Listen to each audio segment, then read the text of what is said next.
Assalamualaikum warahmatullahi wabarakatuh. Waalaikumsalam warahmatullahi wabarakatuh. Alhamdulillahil karimir rahman, 'allamal Qur'an, khalaqal insan, 'allamahul bayan.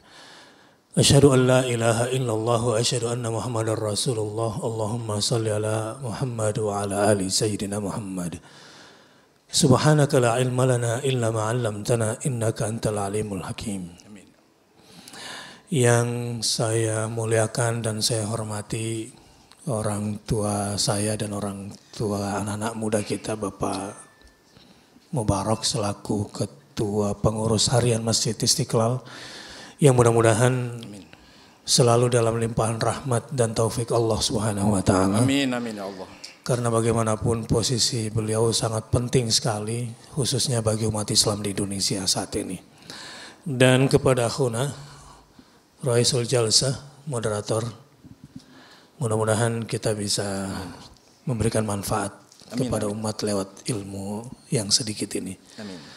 Allahumma anfa'na bima 'allamtana wa 'allimna ma yanfa'una warzuqna 'uluman tanfa'una fid din wad dunya wal akhirah. Seorang penulis barat terkemuka mengatakan barat sudah mati. Karena barat telah kehilangan orientasi kehidupannya. Secara sains mereka maju, secara teknologi mereka maju. Tapi mereka tidak bisa stop narkoba, tidak bisa stop free sex, tidak bisa stop bahkan pembantaian kemanusiaan. Jadi kalau dilihat dari standar pepatah saja belum kembali kepada Al-Quran, innamal umamu akhlaqun. Idza dhahabat akhlaquhum dhahabu.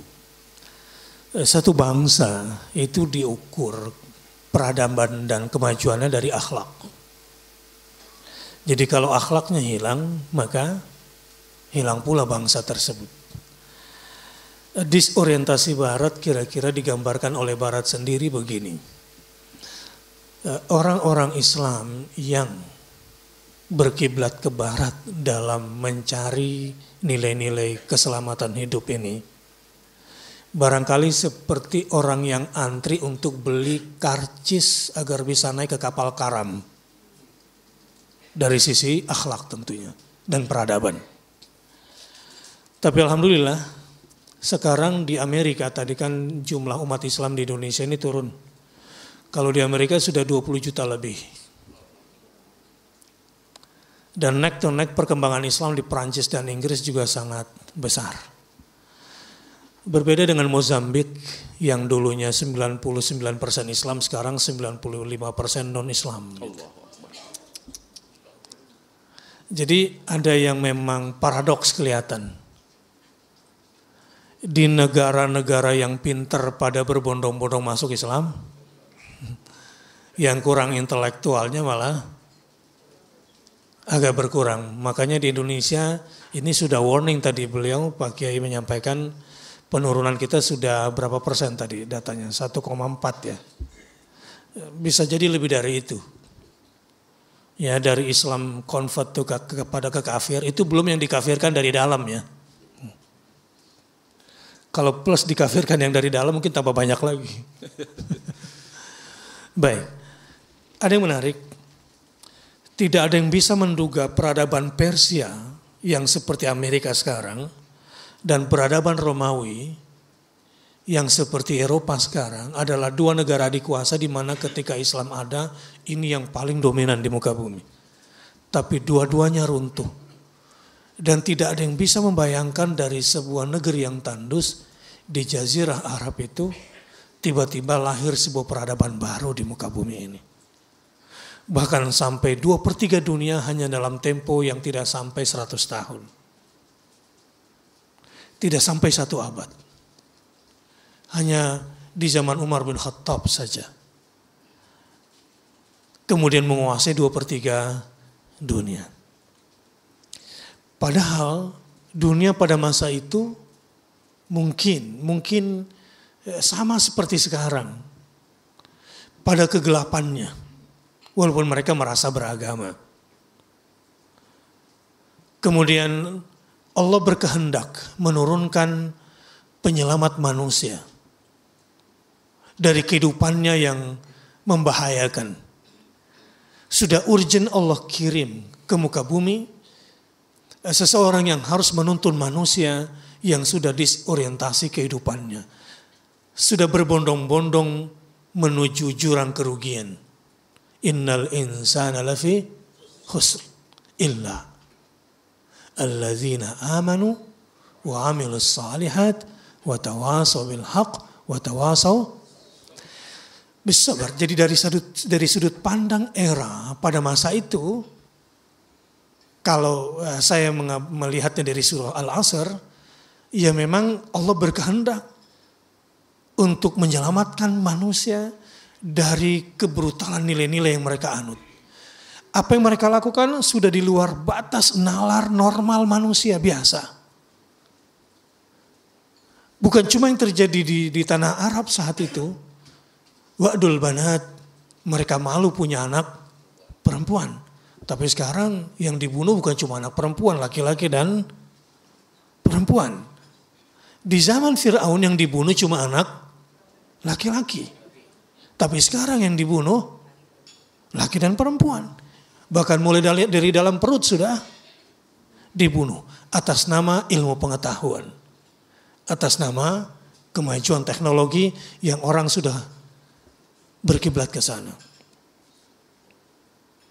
Dulu di zaman Nabi Lut memang ada gay, ada homoseks, ada lesbian. Sekarang lebih parah. Ada transgender, ada bisex. Dan minta disahkan lewat rancangan undang-undang di Indonesia ini. Jadi manusia sudah kehilangan arah. Bahkan kemarin, baru-baru ini maksud saya, di bundaran Hotel Indonesia ada demonstrasi menuntut adanya jenis kelamin ketiga, the third gender. Dan celakanya ketika saya mengikuti rapat dengar pendapat di DPR, mayoritas ormas Islam perempuan mendukung rancangan undang-undang ini. Justru kami dari organisasi laki-laki yang diprotes. Anda ini karena bias gender. Mereka bahkan menjungkir balikan tafsir Al-Quran.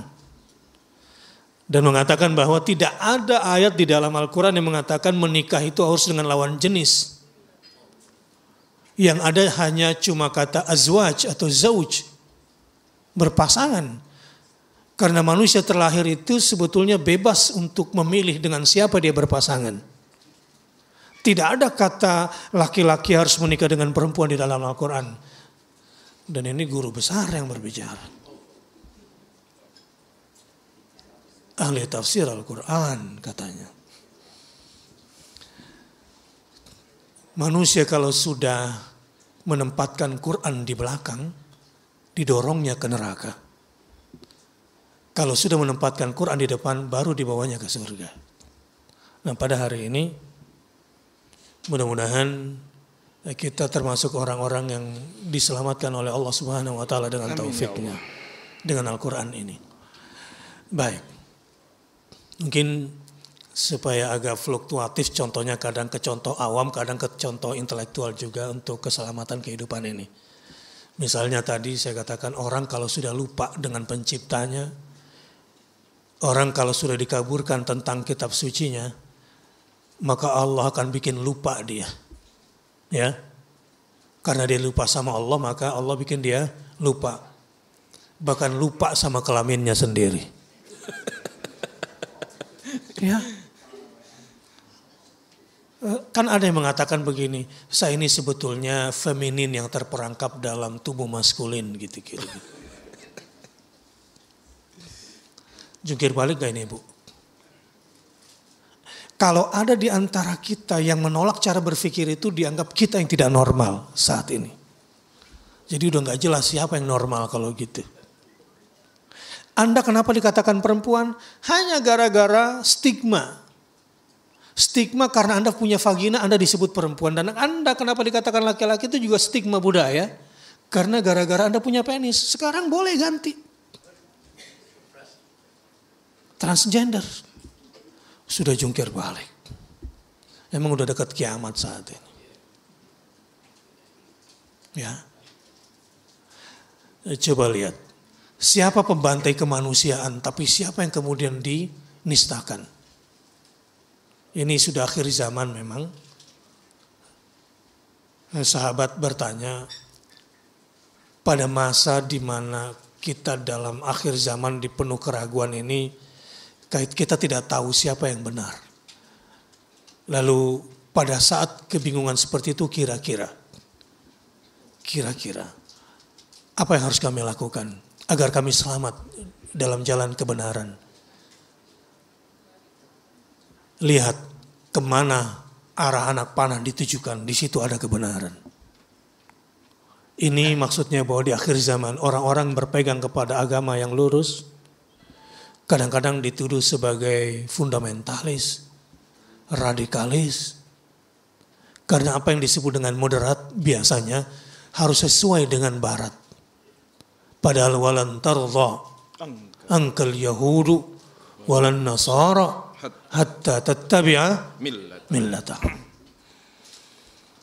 Enggak ada Islam Indonesia, Islam Arab, Islam inklusif, Islam. Semua kata setelah Islam itu mereduksi makna Islam itu sendiri. Nah, ini saya katakan contoh yang juga agak rumit belakangan ini. Agar kita terselamatkan dan melihat segala sesuatunya menjadi jernih dengan nilai-nilai Al-Quran. Bismillahirrahmanirrahim. Karena materinya dikasih yang ini memang ya terpaksa nyeruduk apa adanya. Gak apa-apa ya Pak ya.